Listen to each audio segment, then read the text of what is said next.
जय श्री राम। शंखनाद में आपका स्वागत है। वायनाड में जब से वोटिंग हुई है, प्रियंका वाड्रा की टेंशन बढ़ी हुई है।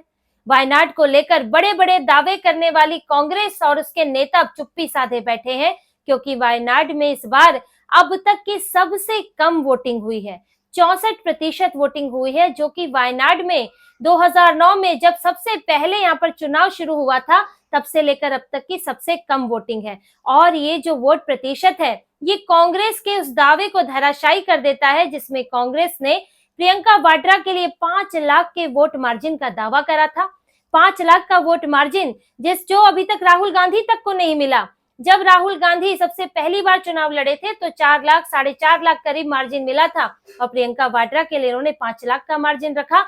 लेकिन अब जो वोट प्रतिशत आया है कि लोगों ने चुनाव में वोट ही नहीं किया, लोग बाहर ही नहीं निकले, कांग्रेस के समर्थक तक बाहर नहीं निकले हैं वोट के लिए। ऐसी बूथ रिपोर्ट, पोलिंग रिपोर्ट आ रही है, जिसकी वजह से 64% वोट वहां पर पड़ा है और इससे अब प्रियंका वाड्रा का मामला फंस गया है।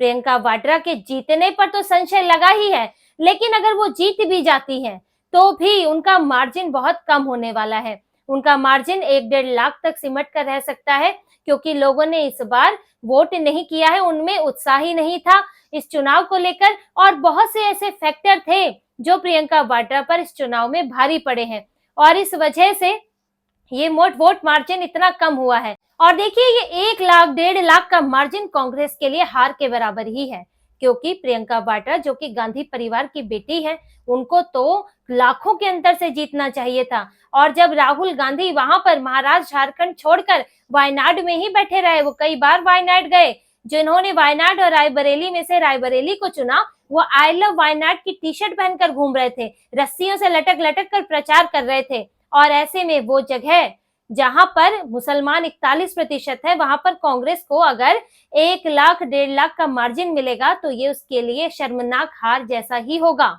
क्योंकि भले ही आप बन गए, आप उपचुनाव में सांसद तो बन गए, लेकिन बड़े नेता के लिए बड़े अंतर होने चाहिए। बड़े नेता की जीत का मार्जिन बड़ा होना चाहिए। पीएम मोदी की जीत का मार्जिन इस बार कम रहा था तो कांग्रेस ने तो बड़ा मजाक उड़ाया था। इन्होंने तो इसको हार के बराबर ही बता दिया था कि पीएम मोदी हार ही गए हैं।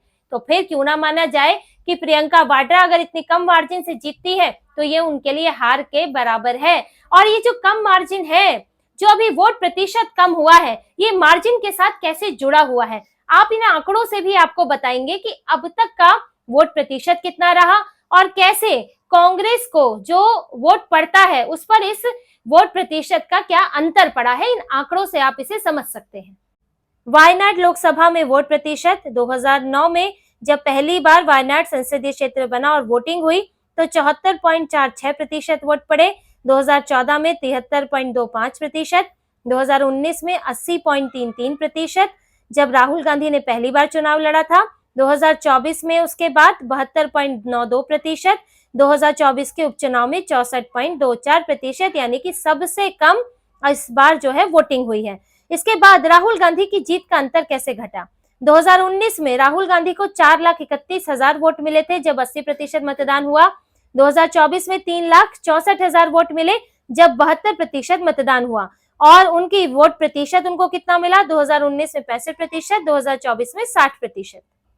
तो आपने देखा कि जब राहुल गांधी का वोट प्रतिशत गिरा तो उनका मार्जिन भी गिर गया। करीब करीब 1 लाख का मार्जिन का अंतर पड़ा था जब उनका वोट प्रतिशत 80 से 72 हुआ 2024 में। तो अब तो 64% पहुंच गया। अगर हम 80 से तुलना करें तो करीब 16% के वोट प्रतिशत में अंतर है और इसका असर मार्जिन पर पड़ना तय है, क्योंकि यही ट्रेंड दिखा रहा है। और देखिए, पहली बार जब राहुल गांधी ने चुनाव लड़ा था 2019 में तो वो सेलिब्रिटी थे, गांधी परिवार से थे, लोगों को लगा था कि भाई एक बड़ा नेता यहाँ से चुनाव लड़ रहा है, तो भर भर कर वोटिंग हुई, 80% वोटिंग हुई। बहुत बड़ी बात है, मुसलमानों ने खुलकर वोट किया। लेकिन उसके बाद 2024 में मोह भंग होना शुरू हुआ, क्योंकि उन्हें लगा कि ये तो वाकई सेलिब्रिटी हैं, ये तो नजर ही नहीं आते, चिट्ठियां लिखते हैं या फिर इनका प्रतिनिधि रहता है, कम्युनिकेशन का भी प्रॉब्लम है। थोड़ा सा मोह भंग हुआ, 72% वोट पड़ा। लेकिन अब इन्होंने तो 4-5 महीने बाद संसदीय क्षेत्र ही छोड़ दिया। अब समस्या ये है, लोगों को ये उनके दिमाग में कहीं ना कहीं ये बातें विपक्षी पार्टियां भी उठा रही हैं कि राहुल गांधी ने रायबरेली को वायनाड पर चुना। आप बाहरी तौर पे कितना प्यार दिखा ले, लेकिन आपने रायबरेली को ज्यादा इंपॉर्टेंस दी। तो अब लोगों में उत्साह नहीं है, जबकि उपचुनाव है, उपचुनाव में अच्छी वोटिंग होती है, लेकिन वहां पर लोग चुनने को राजी नहीं है, वो चुनाव में वोट नहीं करना चाहते, जिसका खामियाजा प्रियंका वाड्रा को भुगतना पड़ सकता है। और देखिए, बात सिर्फ इन आंकड़ों की नहीं है, यहाँ कांग्रेस की समस्या कुछ मुद्दे भी हैं जो इस चुनाव में उठे हैं प्रियंका वाड्रा के खिलाफ जो जा रहे हैं, जैसे कि स्थानीय और बाहरी का मुद्दा रहा है। अब यहाँ पर प्रियंका वाड्रा बाहरी कैंडिडेट है, वो वहाँ की भाषा नहीं जानती है, वहाँ की संस्कृति, वहाँ की बातचीत, वहाँ के तौर तरीकों को नहीं समझती है, जबकि जो सीपीएम है उसने वहां के स्थानीय कैंडिडेट को उतारा, सत्यन मोकेरी, जो कि वहां कोझिकोड में जो है नादापुरम वहां विधानसभा क्षेत्र है, उससे विधायक रहे हैं और सीनियर नेता हैं, 40 साल से वहां की राजनीति कर रहे हैं, सब कुछ वहां की भाषा, वहां के मुद्दे समझते हैं, तो उनको वहां पर उतारा, जिसके बाद स्थानीय बनाम बाहरी का मुद्दा उठा और प्रियंका के लिए मुश्किल बना। और प्रियंका ने अपने भाषणों में इस बात का जिक्र भी किया है कि मैंने यहाँ पर मेरे खिलाफ ऐसा मुद्दा उठ रहा है, लेकिन मैं यहाँ इतना आऊंगी कि आप ही लोग परेशान हो जाएंगे। लेकिन राहुल गांधी तो उतना आ ही नहीं पाए, और ग्राउंड रिपोर्ट्स में, जो मीडिया में ग्राउंड रिपोर्ट्स आ रही है, उसमें भी ये बात सामने आ रही है, लोग मीडिया से या वहां पर जो छोटे स्तर पर जो यूट्यूबर्स भी काम करते हैं, उन सब में लोग अपनी बात ये रख रहे हैं कि सबसे बड़ी समस्या एक तो भाषा की है, कि प्रियंका वाड्रा के साथ, गांधी परिवार के साथ जो है कम्युनिकेशन का प्रॉब्लम होता है, क्योंकि वो वहां की भाषा नहीं जानते, वो अंग्रेजी में बात कर लेंगे, हिंदी में बात कर लेंगे, लेकिन वहां की भाषा नहीं जानते हैं, मलयाली नहीं जानते, तो लोग अपनी बात उनसे ठीक से रख नहीं पाते। आप एक ट्रांसलेटर रखते हैं, लेकिन ट्रांसलेटर शब्दों का ट्रांसलेशन कर सकता है, भावनाओं का ट्रांसलेशन नहीं कर सकता। कोई अपनी बात किस भावना के साथ प्रियंका वाड्रा से कहेगा, प्रियंका वाड्रा उस चीज को कैसे समझेंगी, इन दोनों में बड़ा अंतर होगा। तो लोगों का यही कहना है कि राहुल गांधी के साथ यही समस्या आई थी कि वो उनसे डायरेक्ट नहीं मिल पाते थे। जब सांसद से अगर मिलना हो, बातचीत करनी हो, वो सभाओं में आते हो, तो यहाँ बड़ी मुश्किल आती थी। अभी भी जनसभाओं में कोई सवाल पूछना हो तो उसके लिए बहुत सोचना पड़ता है। इसके अलावा इन तक पहुंचना बड़ा मुश्किल है, इनकी सुरक्षा बहुत कड़ी होती है। अब गांधी परिवार है, वाड्रा भले ही वो बन गई है, लेकिन सुरक्षा तो उन्हें भी मिलती है, और इस सुरक्षा के कारण ही उनका वायनाड आना भी मुश्किल होता है, क्योंकि बहुत इनकी सुरक्षा को ध्यान में रखकर ही इनके जो ट्रिप्स हैं, यात्राएं हैं, वो प्लान की जाती हैं, और उसके लिए परमिशन या दूसरी चीजों की भी जरूरत पड़ती है। तो ऐसे में दिल्ली से वायनाड आना ही प्रियंका वाड्रा के लिए मुश्किल हो जाएगा, राहुल गांधी के लिए मुश्किल रहा, दूसरी राजनीतिक जिम्मेदारियां भी हैं। अब ये आ भी जाए तो लोगों के लिए उन्हें देख पाना मुश्किल हो जाता है, तो सारा काम प्रतिनिधि से चलता है। इसका जवाब देना कांग्रेस के लिए मुश्किल हो रहा है कि राहुल गांधी जिस तरह से वो सेलिब्रिटी कैंडिडेट रहे, प्रियंका वाड्रा भी रहेंगी, तो कैसे वायनाड के लोग उन तक अपनी पहुंच बना पाएंगे। आप काम करने की बात कह रहे हैं, लेकिन लोगों से जुड़े तो सही पहले। और देखिए, लोकसभा का चुनाव नहीं है, ये उपचुनाव है, और इसमें मुद्दे में अंतर आ जाता है, क्योंकि लोकसभा चुनाव में सरकार बदलनी है, ये माहौल भी बनाया गया कि भाई मोदी तो अब जाने ही वाला है, बीजेपी जाने वाली है सत्ता से और इंडी गठबंधन सत्ता में आएगा, तो लोगों को कहीं कहीं लगा कि कांग्रेस राष्ट्रीय पार्टी है तो उसको वोट दिया जाए। राहुल गांधी जो है वो इनके पीएम उम्मीदवार है, अनकहे ही है, लेकिन लोगों के दिमाग में है कि अगर इंडी गठबंधन आया तो राहुल को सपोर्ट मिलेगा, राहुल ही प्रधानमंत्री बनेंगे, तो ऐसे में उन्हें तो जिताना ही है किसी भी हाल में। जैसे कि पीएम मोदी सिर्फ एक सांसद नहीं होते, जब वो वाराणसी से लड़ते हैं, वो प्रधानमंत्री के होते हैं, आने वाले प्रधानमंत्री होते हैं, तो उनका जीतना वहां पर और जरूरी हो जाता है, क्योंकि प्रधानमंत्री उम्मीदवार ही अगर कहीं से हार जाएगा तो फिर बड़ी मुश्किल होगी, तो फिर आपको किसी और को चुनना पड़ेगा। इसलिए राहुल गांधी को हमेशा वहां से वोट मिलता रहा, बढ़ चढ़ कर वोट मिलता रहा। लेकिन अभी उपचुनाव में ऐसा नहीं है, और उपचुनाव में लोग अब ये सोच रहे हैं कि जब आपको प्रधानमंत्री तो चुनना नहीं है, सत्ता परिवर्तन होना नहीं है, तो ऐसे में क्यों ना राज्य सरकार को ही, राज्य में जो सरकार है उसी के नेता को चुना जाए, उससे आपके अपने फायदे हैं, वो लोकल नेता है, सत्ता में है, वो आपके ज्यादा काम करा सकता है, राज्य सरकार में उसकी पहुंच ज्यादा है। फिर वैसे भी अभी वायनाड में भूस्खलन का मसला है ही, लोग वहां विस्थापित हुए हैं, उनको मदद की जरूरत है। तो उपचुनाव में वैसे भी ये देखा गया है कि जो सरकार में होती है जो पार्टी, उसको उपचुनाव में फायदा मिलता है, वो एक तरह से विधानसभा के चुनाव की तरह हो जाता है। किसी भी क्षेत्र का उपचुनाव हो, चाहे वो संसदीय क्षेत्र का ही उपचुनाव क्यों ना हो।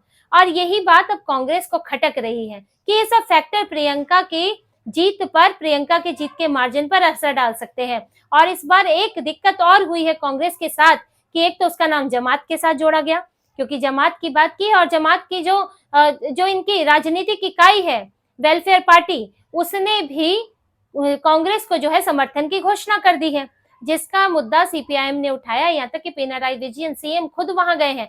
वहां सीपीएम जो है पूरी तरह से मैदान में उतरी हुई है। वो कोई भी इस बार का मौका नहीं छोड़ना चाहती, कसर नहीं छोड़ना चाहती। और इसलिए पिनराई विजयन ने खुद ये बात कही कि जमाते इस्लामी जो बैन संगठन है, जो आतंकी संगठन माना जाता है, उसकी राजनीतिक इकाई जो है उसका कांग्रेस को समर्थन मिला हुआ है। और इस कारण वहां पर जो है क्रिश्चियन है और हिंदू हैं, उनसे कांग्रेस के साथ अब समस्या पैदा हो गई, क्योंकि वहां पर वक्फ बोर्ड का भी मसला उठा। तो गैर मुसलमान जो हैं उनको इन सब मसलों पर एकजुट करने की कोशिश की गई। और कांग्रेस जो जमात के साथ, आईयूएमएल के साथ दिख रही है, तो वो पूरी तरह से मुस्लिम पार्टी के तौर पर वहां पर नजर आई है, जो कांग्रेस के खिलाफ वहां पर जाता दिख रहा है। और आईयूएमएल भी, जिस पर पूरा दारोमदार था कि मुस्लिम वोटों को एकजुट करे, यहाँ भी कांग्रेस की पूरी तरह मदद नहीं कर पा रही है, क्योंकि लोकसभा चुनाव में उस समय भी आपने ये सुना होगा, पढ़ा होगा कि सऊदी अरब से केरल के कई मुसलमान लाए गए यहाँ पर वोट देने के लिए, हजारों की संख्या में, जो मुसलमान केरल में जाके काम करते हैं। क्योंकि यहाँ की बड़ी संख्या, यहाँ तक कि कहें कि पूरे भारत में सबसे ज्यादा संख्या शायद केरल से ही होगी कि मुसलमान जो है वो सऊदी अरब से या दूसरे मुस्लिम देशों में काम करने जाते हैं। तो ऐसे मुस्लिम देशों से जो है मुसलमान यहाँ लाए गए और वोट पड़वाए गए। जो कांग्रेस का गठबंधन है उसके पक्ष में वोट पड़वाए गए। लेकिन इस बार क्योंकि कुछ महीनों बाद फिर से चुनाव हो गया, तो ऐसे में फिर से वहां से लोगों को लाना, जो वायनाड के लोग हैं, ये बड़ा मुश्किल है। क्योंकि पहले तो उसके लिए परमिशन, छुट्टियां मिल गई, पैसा लगाया गया अंधाधुंध। पैसा तो अब भी लग जाता, पेट्रोल डॉलर आता है, लेकिन छुट्टी मिलनी इतनी आसान नहीं है काम से। तो ये भी एक मुश्किल आ रही है कि यहाँ पर आप वोटर्स की संख्या आप नहीं बढ़ा सकते। तो ये कुल मिला के कांग्रेस के लिए अच्छे संकेत नहीं है।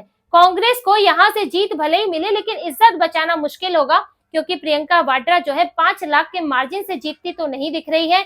जो वोट प्रतिशत कम हुआ है वोट का, दूसरा जो यहाँ के फैक्टर्स है, वो सब प्रियंका की जीत पर असर डाल सकते हैं। तो इसी तरह की खबरें और विश्लेषण आपके लिए लाते रहेंगे। हमसे जुड़े रहिए, सब्सक्राइब कीजिए, कमेंट कीजिए। बहुत बहुत धन्यवाद। जय श्री राम।